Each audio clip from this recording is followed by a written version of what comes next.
empower women by believing in them. When we talk about empowerment, what we're talking about is allowing them to know who they are, to know that there are opportunities, to discover their strengths. It's my personal passion to support women who, especially those who aspire to leadership positions, but also to support women who have endured things in their lives that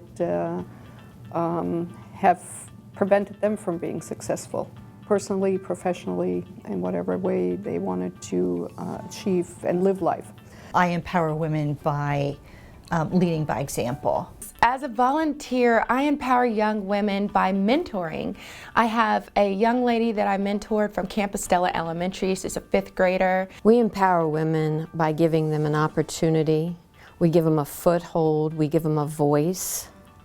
But at the end of the day, it's up to them to open the door and take hold of that opportunity and to use their voice and to truly empower themselves. First and foremost, I was empowered as I was coming along through the ranks with folks that were willing to share their experience, their knowledge, and I always think of knowledge as power and those shared experiences as providing insight.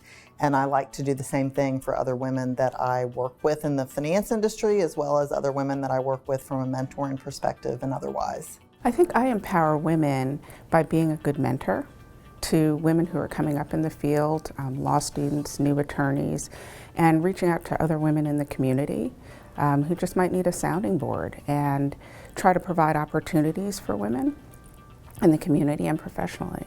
I lift people up when they need it, I give people advice when they need it, and I let people have responsibility and have a voice. And I think in the arts community it's very important. I think we have so many opportunities as women to reach back and pull forward. We have a number of volunteers here at the shipyard that are in all sorts of technical fields, and we volunteer our time with the school district, and we spend time with students in 4th through 7th grade and even older, teaching them the basics of science, technology, engineering, and math, and it's just exciting. Ms. Randall's been such a mentor to so many people, not only to students, but to teachers, but to lots of different folks, you know, like me, coming up through the years in the city of Portsmouth. She's a legend in Portsmouth, truly. She really is. I think it is our job to create that awareness and help people understand we live in a very multicultural world, especially here in the Hampton Roads area. And so I think continued education, continued awareness is what we do. I believe that the more we talk about it, the more we explore or share our feelings and our thoughts, I think that helps us to eliminate some of the myths about people. You live that life. You don't do it only when people are watching. You do it when you're home. You do it when you're by yourself. You call it out when you see it. You work to understand it. You engage in conversations even when it's difficult to hear what you're hearing. As an African-American woman, I think I see things a little bit differently than some others might. And so I have the opportunity when I'm in the room or at the table to say, have you thought about it this way? You know, this might be how something's being perceived. And I think that helps to open people's eyes to how others perceive what's going on. When you have the diversity in the community, it just makes our society a better place. So that has been, from Frank Batten Sr., that has been instilled in our company. And that's something that we, really focus on and take great pride in, making sure that we're doing that on a daily basis. Building relationships with people from all backgrounds, that's what I do in my day-to-day life. I never really see myself as a person that fits in one particular box. I think I'm every woman.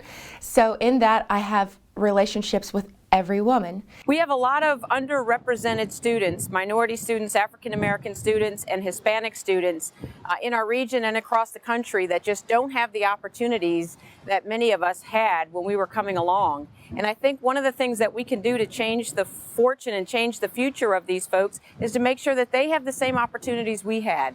Arts is a universal language, and it doesn't define by race or cultural background or religious ordinance. It doesn't define by anything, and it's accessible to everybody, and I think it's important to keep it accessible, and all I can do is fight to preserve that.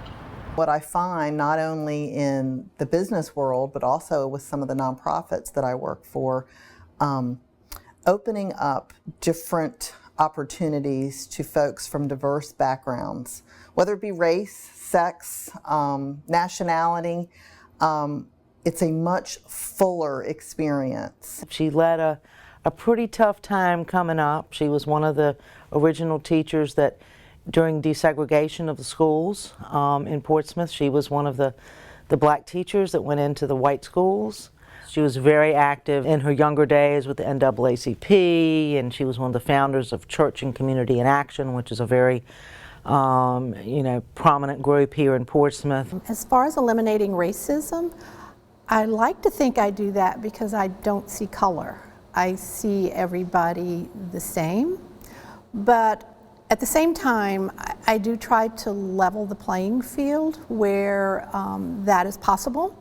Whether through my work at the Community Foundation or volunteering with organizations or having been a volunteer in our public schools. I'm pretty quiet, so oftentimes people don't get to see the fun side of me, and so those who are very up close and personal know that I love having fun. I love doing wild and crazy things. And so come close. You'll get to see Sharon. My nickname growing up, they deemed me Sergeant Kelly because I like to take over my little sister's birthday parties and tell everybody what to do. So yeah, Mom and Dad, thanks for that one. I'm not a very fun person. I mean, honestly, I asked my husband that question and he's like, "You're not fun, go on to the next question." I'm pretty much an open book, so there are not a lot of secrets about me. But probably the one thing that I think a lot of people like to hear is that I started my career here at AAA on the switchboard when I was 19 years old. And I became the CEO of the company 18 years later. I am a Downton Abbey fanatic. My favorite food group is dark chocolate. I take improv classes at the Push Comedy Theater in the Neon Arts District. Comedy is something I've always enjoyed, and I thought I would do it later in life, and then one day I just decided, why not? It actually fits really well learning improv with being a good communicator. I'm a huge professional tennis fan, so I have traveled the world to watch professional tennis, and my bucket list is to go to all the majors before I die. So I haven't quite done that, so there's still items to check off of the bucket list, and it got started because I was a huge fan of Andy Roddick. Love American tennis. He's easy on the eyes. I worked in a sauerkraut factory in Germany in the fall years ago when I was trying to fly to the United States to visit my then American boyfriend, and my parents refused to pay for that. And so I said, okay, I'll just earn my own money, and that's what I did for 3 months. And it was a really great experience, actually. I grew up in St. Louis, Missouri, so in addition to being an avid Cardinal fan, I was the first girl in St. Louis to play Little League Baseball. I am an 80s music junkie. I love 80s music. I love it. It's bad.